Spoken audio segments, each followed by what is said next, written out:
नमस्कार दोस्तों, स्वागत है आप सबका एसपीसी डिफेंस एकेडमी के अंदर। मैं आपका हिस्ट्री टीचर हिमांशु योगी आप सबके साथ एक बार फिर से आ चुका हूँ।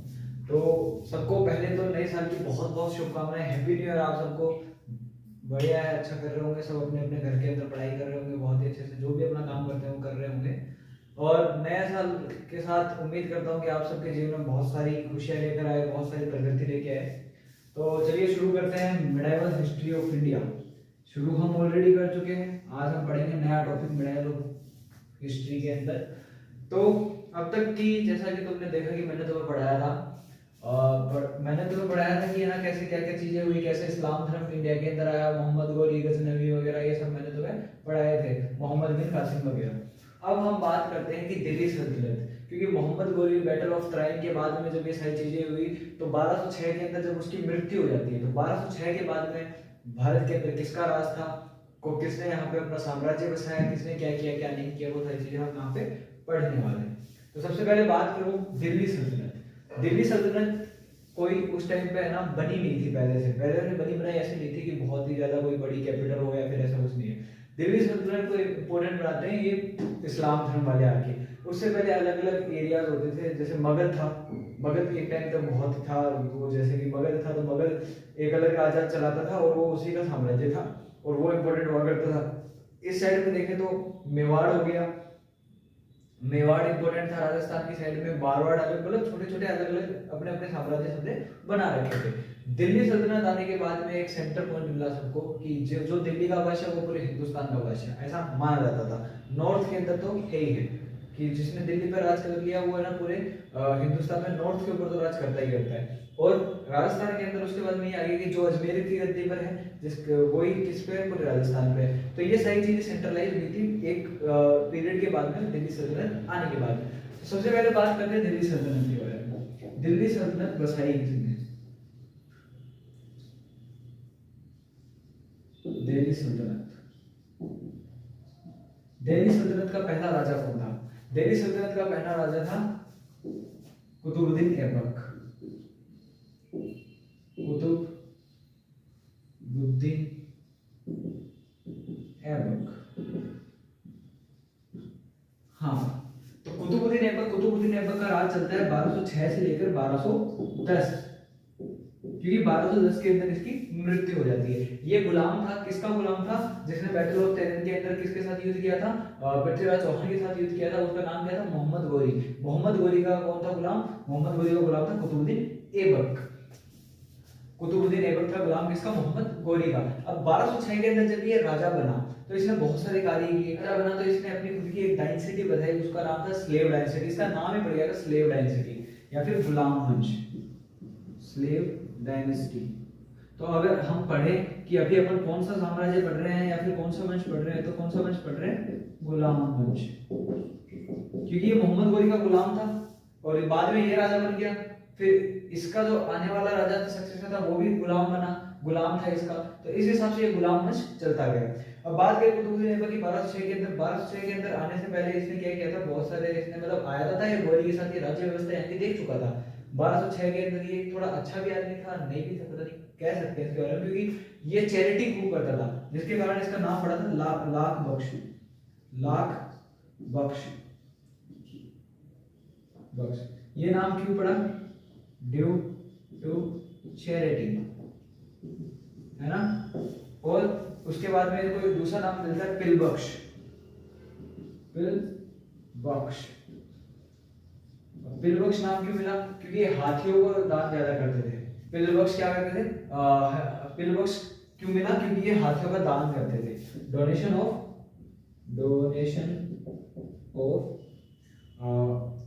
ऑफ एलिफेंट, एलिफेंट्स, ठीक है। कुतुबुद्दीन ऐबक 1206 से 1210, लाख बख्श इनको नाम मिला था due to the charity, and Pilbakhsh मिला था डोनेशन ऑफ एलिफेंट। अब बात करें कि इनकी कैपिटल क्या थी? कैपिटल थी इनकी लाहौर। इनिशियली इनकी कैपिटल क्या थी? लाहौर थी, पहले इनिशियल। उसके बाद में इनकी कैपिटल क्या बन गई? दिल्ली बन गई, जहां ये रहते थे। और इनके बारे में बात करूं मैं, इन्होंने ना भारत की पहली मस्जिद कुआत उल इस्लाम, सॉरी क्वाद उल इस्लाम नाम था उस मस्जिद का, वो इन्होंने कंस्ट्रक्शन करवाया था उसका, पहली मस्जिद, the first mosque of India, he constructed the first mosque of India, Quwwat ul Masjid Islam, quad ul Islam. और इन्होंने फेमस वेरी फेमस मॉन्यूमेंट जिसका नाम आप सबने सुना है, कुतुब मीनार का निर्माण भी करवाया था। किसका निर्माण करवाया था? कुतुब मीनार कहाँ पे है? कुतुब मीनार महरौली दिल्ली के अंदर, आप सबको पता है 1206 से बीच में से लेके 1210 के बीच में इन्होंने जब ये बनने वाले थे 1209 1210 के बीच में उन्होंने निर्माण कार्य स्टार्ट करवाया था। तो स्टार्ट करवाने के बाद में क्या इनकी डेथ हो जाती है, 1210 के अंदर ही दो मिनट पूरा लिख लो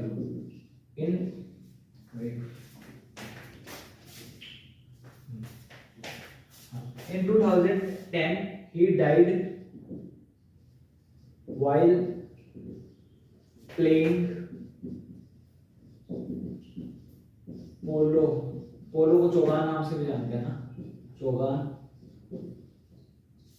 by falling from horse,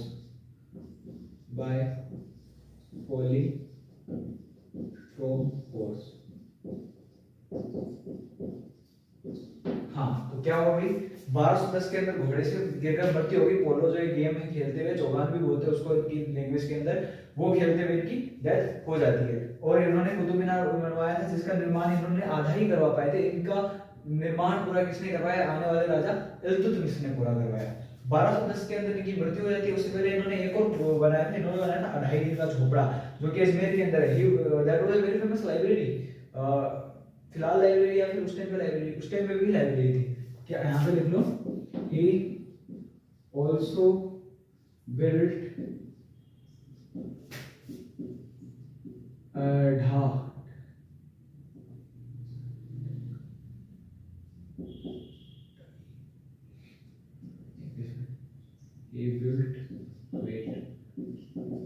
अढ़ाई दिन झोपड़ा।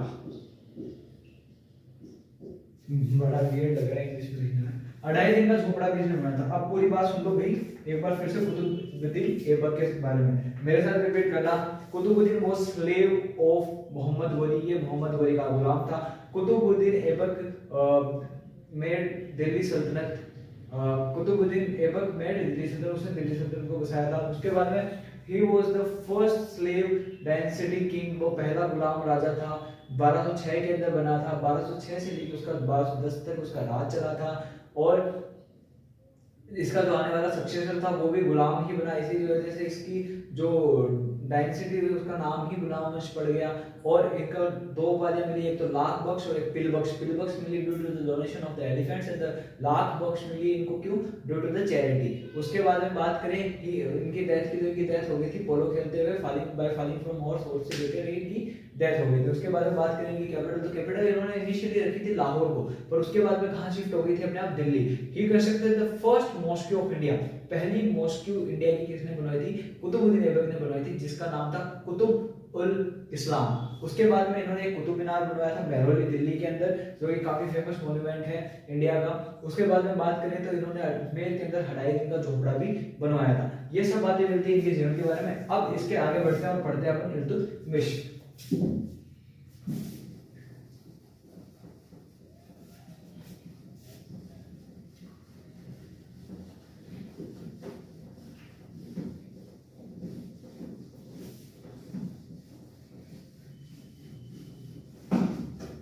अभी हम लोग स्लेव डायनेस्टी पढ़ रहे हैं, उसको अलग लिया, बिल्कुल डायनेस्टी अलग लिया हमने। स्लेव डायनेस्टी 1206 से लेके 1290। उसके बाद में बात करें इनके नए राजा, दूसरे राजा, नए तो नहीं दूसरे, इल्तुतमिश। अब इल्तुतमिश के बारे में ये बोला जाता है कि ये कुतुबुद्दीन ऐबक का गुलाम था। उसके बाद में ये उसका जमाई बना और उसके बाद में ये अगला राजा बना। अब इल्तुतमिश राजा बना। अब इल्तुतमिश राजा बना 1200 11 से लेकर 1236 तक इसका राज चलता है। इसने गुलाम वंश के अंदर सबसे ज्यादा अगर राज किया था किसने, इसने किया था, 26 साल तक इसने राज किया था। पहला पॉइंट इनके बारे में मिलता है, इनको बहुत सारी उपाधियां भी मिली थी उस टाइम पे। पहला पॉइंट मिलता है कि इन्होंने एकता प्रथा स्टार्ट की थी, एकता,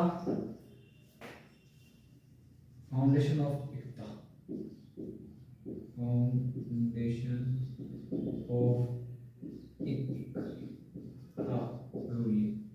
अब एकता प्रथा का मतलब क्या है? एकता प्रथा के अंदर जैसे दिल्ली का, आज मैं दिल्ली के ऊपर राज कर रहा हूँ, उसके आसपास छोटे छोटे इलाके हैं, छोटे बड़े अलग अलग इलाके हैं, मैंने वहां पे उनको एकता नाम दे दिया कि भाई अलग अलग गांव, जैसे आज गांव नाम बांट रखे ना, आज हमारी विधानसभा के अंदर बहुत सारे गांव आते हैं, पंचायतें आती हैं, तो उनको बांट रखा, हर पंचायत का एक सरपंच होता है। वैसे ही इन्होंने क्या किया था, अलग अलग एकता एरिया डिवाइड किया था, एकता के लिए क्या किया था उन्होंने, एकता तो जगह का नाम और एकता वहां पे राज करने वालों के लिए इन्होंने अपॉइंट कर दिए थे। और अपॉइंट करने के बाद में क्या करते थे, एकता से कलेक्ट करते थे क्या, जो भी टैक्स वगैरह आता था वो, और एकताज डायरेक्ट किससे बात करते थे, सुल्तान से बात करते थे। अगर वहां पे कोई काम वाम कराना होता था तो वो भी वो एडजस्ट कर लेते थे। जैसे आजकल चलता है ना, गांव में सरपंच होता है, फिर आगे से बिल पास करता है, वो सब सिस्टम चल रहा। Foundation of Iqta ruling. और इसके बाद में इनका एक निक नेम था, निक नेम क्या था, निक नेम, निक नेम गुलाम का गुलाम, गुलाम का गुलाम, निकनेम था भाई साहब का गुलाम का गुलाम। ये गुलाम का भी गुलाम था, मतलब इसका जो ये किसका गुलाम था, कुतुबुद्दीन ऐबक का। कुतुबुद्दीन ऐबक किसका गुलाम था, मोहम्मद गोरी का, है ना, कंफ्यूज मत होना, मैं कंफ्यूज हो गया, तुम क्या नहीं हो, सॉरी। हाँ, उसके बाद में बात करें फॉर्मेशन ऑफ एकता प्रथा, उसके बाद में इन्होंने कैपिटल क्या बनाई, कैपिटल बनाई अपनी दिल्ली।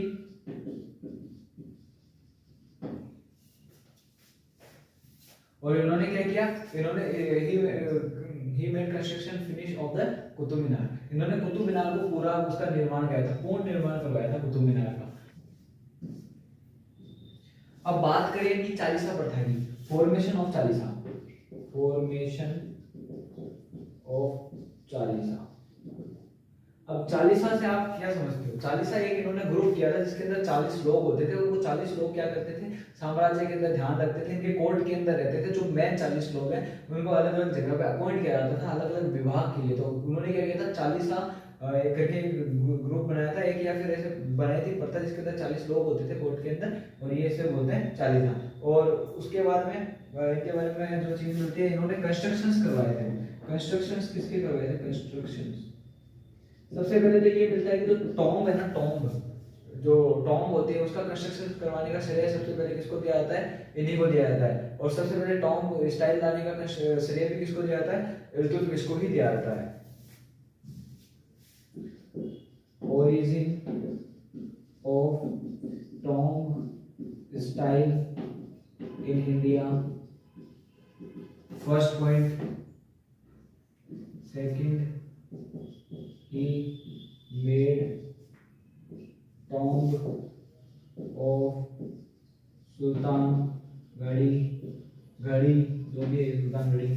और उसके बाद में he completed construction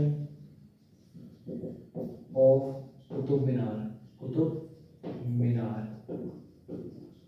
हाँ जी, अब इसके बारे में सारी चीजें पढ़ लेते हैं। इसके बारे में इतनी ही चीज थी। इल्तुतमिश राजा बना, किसका गुलाम था, कुतुबुद्दीन ऐबक का, इसलिए इसका निकनेम क्या था, गुलाम का गुलाम। 1211 से लेकर 1236 तक इसका राज चलता है, 26 साल इसने राज किया। फॉर्मेशन ऑफ एकता प्रथा, एकता प्रथा इन्होंने चलाई थी। कैपिटल क्या बनाई थी, दिल्ली को बनाई थी। फॉर्मेशन ऑफ चालीसा प्रथा, चालीसा प्रथा इन्होंने चलाई थी। उसके बाद में कंस्ट्रक्शंस करवाए थे। कंस्ट्रक्शंस के 3 मेजर हैं कि इनको ना टॉम्ब स्टाइल ओरिजिन करने का इंडिया के अंदर श्रेय दिया जाता है इल्तुतमिश को। He made tomb of Sultanghari और he completed the construction of Qutub Minar. अब हम आगे बढ़ते हैं। और इनकी सक्सेसर थी, सक्सेसर का नाम था रजिया सुल्तान। छोड़ो, मैंने बताया सक्सेसर का नाम था Razia Sultan and he was the first Muslim lady king या फिर क्वीन जिसने राज किया था दिल्ली की गद्दी पर। आगे बढ़ते हैं रजिया सुल्तान की ओर। सॉरी मैंने रजिया सुल्तान के बारे में कहा जाता है कि एक स्टोरी थी जैसे इनके बहुत सारे लवर्स थे, अलग अलग लोग लड़कों से मतलब प्रेम जाल के अंदर फंस जाते थे इनके, ये भी फंस जाती थी अलग से, लास्ट में कभी अल्तुनिया कभी कोई ऐसे 4 मेजर नाम मिलते हैं, फिर लास्ट में इनकी कैथल के अंदर मृत्यु हो जाती है। कैथल पंजाब के अंदर बताई थी। अब बात करें रजिया सुल्तान की। रजिया सुल्तान 1236 से लेकर 1240, only 4 years. She was the first Muslim lady ruler who ruled over Delhi Sultanate. Okay, first point here again. She was the first Muslim lady ruler who ruled over the Delhi Sultanate. बहुत सही बात है। अब दिल्ली सल्तनत के ऊपर ये पहली राज करने वाली पहली महिला थी। अब मेरे को एक बात हो, आज अपन एक कितने सकारात्मक सोसाइटी के अंदर रहते हैं, आज अपन एक किसमें रहते हैं, दिल्ली सकारात्मक सोसाइटी के अंदर रहते हैं। अब यहाँ पे ज्यादातर क्या चल रहा है कि राजा जो बनता है वो सरपंच बनते हैं, ज्यादातर कौन बनता है, लड़के मिलते हैं, मतलब मोस्ट ऑफ द की बात कर रहा हूँ मैं, बाकी आजकल राजनीति के अंदर है महिलाएं भी हैं, पर बात कर रहा हूँ मैं मेजोरिटी की। तो ज्यादातर देखा जाता है कि इन कामों में कौन ज्यादा आगे होते हैं, 80% होते हैं वो लड़के होते हैं या फिर मेल्स होते हैं। तो उस टाइम पे अगर इतनी साल पहले अगर कोई मुस्लिम लेडी अगर वो बनती है, दिल्ली की सल्तनत पे बैठती है, गद्दी पे बैठती है, तो ऑब्वियसली सी बात है जो उनके कोर्ट के अंदर जो बड़े बड़े जो आदमी हैं या फिर जो भी है वो उनके होते हैं ना, जैसे अकबर की कोर्ट के अंदर नवरत्न वगैरह और वो अपने गाजी साहब वगैरह को रहते थे, तो उनको आपत्ति होती थी कि भाई एक महिला कैसे राज कर सकती है, महिला का तो कार्य ही नहीं है राजपाट संभालना। तो उन सब की चारों ने भी मिलकर है ना, ऐसा माना जाता है कि रजिया सुल्तान की मृत्यु करा दी थी। बाकी तो अभी पढ़ते हैं इनके बारे में। इन्होंने ना 4 अलग अलग बंदे थे जिनके साथ इनके प्रेम के ऐसे आते हैं कि भाई एक को फंसाया फिर दूसरे को फंसाया, ऐसे ऐसे करके आता है, उनको अलग अलग इन्होंने अपॉइंट भी किया था, जिनमें से एक मेजर नाम मिलता है जिसके साथ इनकी शादी भी हुई थी। ऐसा माना जाता है कि she was wife of Altunia. Altunia की भी बाद में डेथ हो गई थी। अल्तुनिया के साथ इनकी शादी। और क्या मिलता है, इन्होंने अल्तुनिया को अपॉइंट किया था as a governor of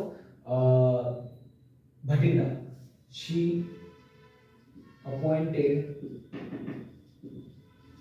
Altunia as governor of, कहाँ का गवर्नर अपॉइंट किया था, भटिंडा पंजाब, भटिंडा है ना। दूसरा नाम मिलता है इनका किसी के साथ, जलाउद्दीन याकूब। जलालुद्दीन याकूब was appointed as Jalaluddin Yaqub was appointed as a horseman तो नहीं था वो, घोड़ा कांस्टेबल हो गया। CHIEF chieftain of horse।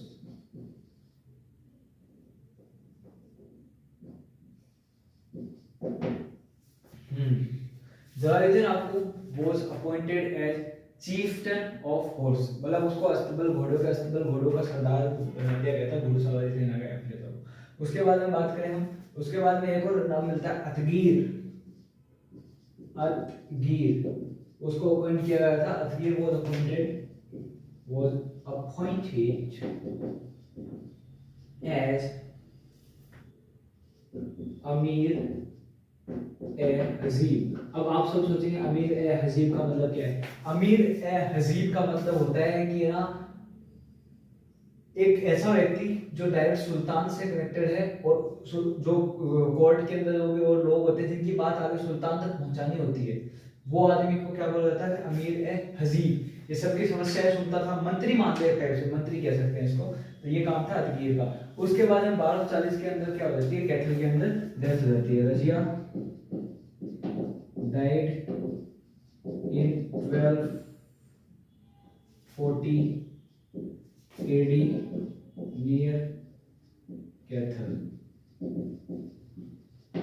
Kaithal एक जगह का नाम है जहां पर रजिया की डेथ हो जाती है। ये इनके बारे में चीज़ें मिलती है।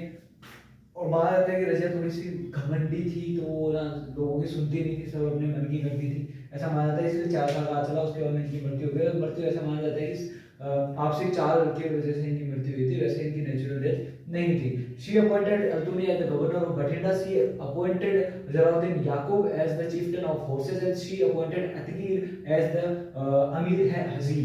These are the points which we have let to know about the Raja Sultan।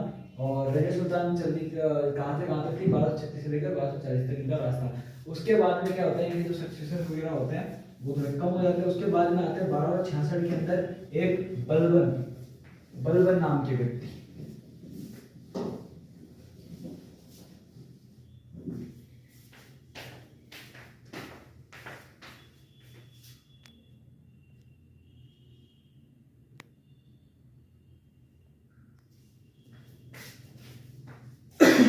अब बात करते हैं बलबन की। बलबन, ये नाम आपने सुना होगा, रहदुद्दीन बलबन, गयासुद्दीन बलबन, अलग अलग ये नाम मिलते हैं अपन को, इनके बारे में आपने सुना होगा। बलबन, अब बलबन का राज चला था 1266 से लेकर 1290 तक। हो गया। वैसे तो माना जाता है कि 86 तक चला था, पर 1290 से खिलजी वंश स्टार्ट होता है और 4 साल भी इनका ही राज रहता है। स्लेव डायनेस्टी का डेथ हुई भी राइट डेथ की है ना 1266 से 1290। बाकी 90 के अंदर खिलजी वंश आ जाता है। Jalaluddin Khilji was the first ruler of the Khilji वंश, एंड आफ्टर दैट आपको पता अलाउद्दीन खिलजी बना, और अलाउद्दीन खिलजी के बाद में उसका बेटा बना। ये 3 ही राजा रहे थे, उसके बाद में तो वो खत्म हो गया था वंश भारत से। बलबन, बलबन का रियल नेम क्या था? Real name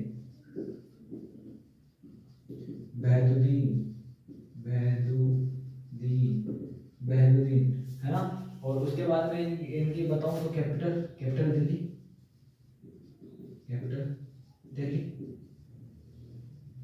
okay. Third point, he was the slave of अल्तुतमिश। समझ में आ गया स्लेव डेंसिटी क्यों कहा जाता है इसको? ये किसका स्लेव था? इल्तुतमिश का स्लेव था। पर एक गुलाम राजा बन कैसे जाता है, मुझे तो समझ नहीं आई। हाँ, उसके बारे में बात करें अपन तो कौन आया उसके बारे में आया इनके टाइटल्स। इनको 3 टाइटल्स पता नहीं दिए थे या फिर इन्होंने खुद ही दिए थे। ऐसा माना जाता है कि बलबन डायनेस्टी के जो राजा थे ना, वो बहुत खतरनाक राजा था। वो मतलब किसी की नहीं सुनता था, वो अलग अलग पॉलिसी चलाता था, आयरन ब्लड पॉलिसी। उसके अलावा जैसे पेबोस, सिजदा, ये सारी प्रथा। ऐसे बोलता था कि मेरे को सिजदा, ऐसे मतलब झुक के मेरे को प्रणाम करो, मेरे सामने तुम ऐसे सर उठा के ऐसे नहीं कर सकते। और तुम मेरे, जब पेबोस का मतलब था कि आओ मेरे सामने लेटो, मेरे पैरों को चूमो, तब मैं सलाम मानूंगा, वरना मैं सलाम ही नहीं मानूंगा। पैरों को पी लो। टाइटल्स में तो इस अपने आप को भगवान से कम नहीं समझता था ये, तो ऐसे भगवान जैसे इन्होंने टाइटल दे रखे थे खुद को। तो इनके टाइटल्स मिलते हैं सबसे पहले 1 2 3 नियमत ए खुदाई। यहाँ पे खुदाई वाला, इनके जो खुदा होते हैं ना वो वाला खुदाई है, ये रेसिपी वाली खुदाई नहीं है। उसके बाद में ब्लड थ्रस्टी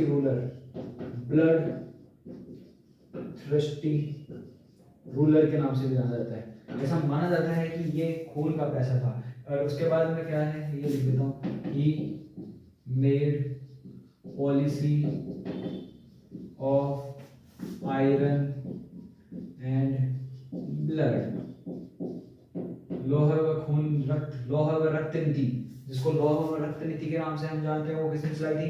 बलबन ने चलाई थी। तो आपको पता चलता है कि जो बंदा ऐसी ऐसी नीतियां चला रहा है, जो सिजदा व पेबोल जैसी प्रथाएं चला रहा है, तो अपने आप को कैसा क्या समझता होगा, अपने आप में बहुत घमंडी वाला था। ठीक है। बलबन रियल नेम बहादुद्दीन, और कैपिटल है दिल्ली बनाई। He was the slave of Iltutmish, titles were जिल्ला शाही, नियमत खुदाई, blood thirsty ruler, he made policy of iron and blood. और उसके बाद में देखते हैं डेवलपमेंट ही बोलेंगे, कंस्ट्रक्शन तो नहीं बोलेंगे। ये कंस्ट्रक्शन करवाई, ये लिख लो, मैं मिटा रहा हूं।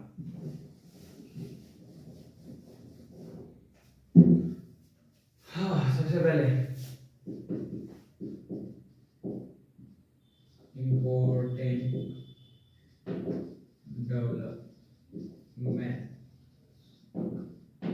इम्पोर्टेंट डेवलपमेंट में सबसे पहले बात करें तो सिजदा, जिसका क्या होता है पूरा क्या होता है,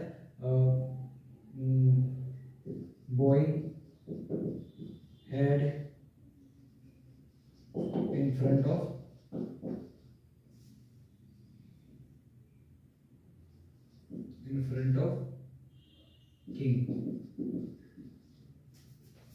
पेपोस तो ये क्या है, lay down in feet and किस देम, ऐसे ही भाई साहब बोल देते हैं। तो ये सिजदा व पेपोस की दो प्रथा थी जो किसने चलाई थी, बलबन ने चलाई थी, जो कि काफी क्रूअल प्रथाएं मानी जाती है। उसके बाद में डेवलपमेंट्स के अंदर आता है कि इन्होंने ना एक इंटेलिजेंट लोगों की ना एक अलग से सभा बनाई थी, जो कि ना मतलब काफी इंटेलिजेंट लोग थे, उनकी एक अलग से सभा बनाई थी, उसको नाम दिया इंटेलिजेंस डिपार्टमेंट भी बोल सकते हैं। इंटेलिजेंस डिपार्टमेंट बनाया था, डिपार्टमेंट, जिसका नाम क्या था, दीवान ए बारीक, जिसका नाम मिलता है। उसके बाद में ऐसा मिलता है कि अमीर खुसरो और अमीर Hasan, famous poets Amir Khusro and Amir Hasan was ruled in court, was in the court of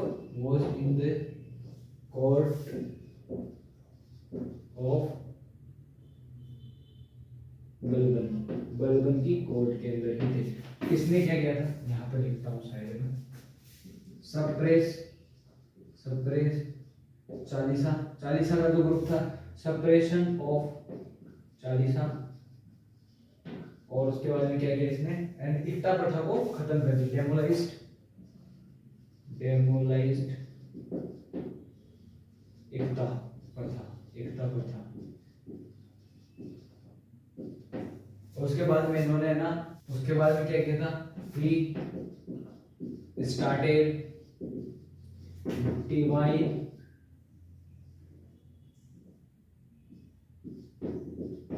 principal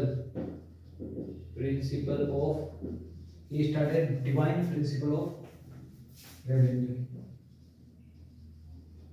मतलब इक्ता प्रथा थी, वो भी एक रेवेन्यू आता था, उनसे वो टैक्स वगैरह कलेक्ट करते थे इक्ताज। और इसने क्या कर दिया कि है ना, प्रिंसिपल मतलब डिवाइन प्रिंसिपल, जिसके अंदर ना डायरेक्ट टैक्स को मिलेगा, राजा को मिलेगा, बीच में कोई इक्ता नहीं आएगा, ठीक है। उसके बाद में इन्होंने क्या किया था, he started Parsi festival Navroz. और ये क्या होता है, पारसी लोगों का नया साल जब बनाते हैं उसको नवरोज ही कहते हैं। तो भाई ये इसके बारे में मोटी मोटी चीजें मिलती हैं, देख लो है ना। बलबन 1266 से लेकर 1286 तक, वैसे 90 तक लिखते थे। यहाँ पे real name of Bahauddin, capital का नाम था दिल्ली, और सेपरेशन ऑफ चालीसा एंड इक्ता प्रथा। उसके बाद में he started divine principle of revenue, सिजदा एंड पेपोस started by Balban, intelligence department बनाया था जिसका नाम था दीवान ए बर्दी, the famous poets Amir Khusro and Amir Hasan was in the court of Balban. और उसके बाद आता है he made policy of iron and blood, लोह व रक्त नीति किसने बनाई थी, बलबन ने बनाई थी। उसके अलावा इनके 3 मैंने यहाँ पे टाइटल्स लिखे थे, नियमत ए खुदाई, ब्लड फेस्टी, ये सब वो आगे। उसके बाद he started Parsi festival Navroz. तो इतना ही सब कुछ देखने को मिलता है हमें बलबन के बारे में। तो यही है बलबन के बारे में, तो इतनी चीजें। अब अपना आज का लेक्चर यहीं पे खत्म करते हैं। एक चीज और लिखो, मौजुद्दीन वापद,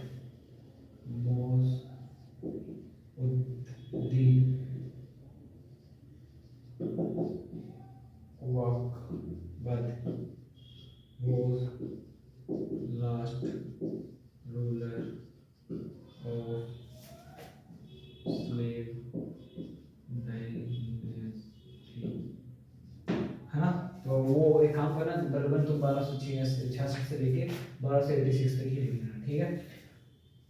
तो ये हो गया, अब खत्म हो चुका है अपना स्लेव डायनेस्टी।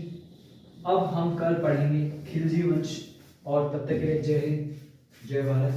सब्सक्राइब कर देना एसकेसी डिफेंस एकेडमी को, लाइक कर देना वीडियो को अगर अच्छा लगा हो तो, और कमेंट कर देना।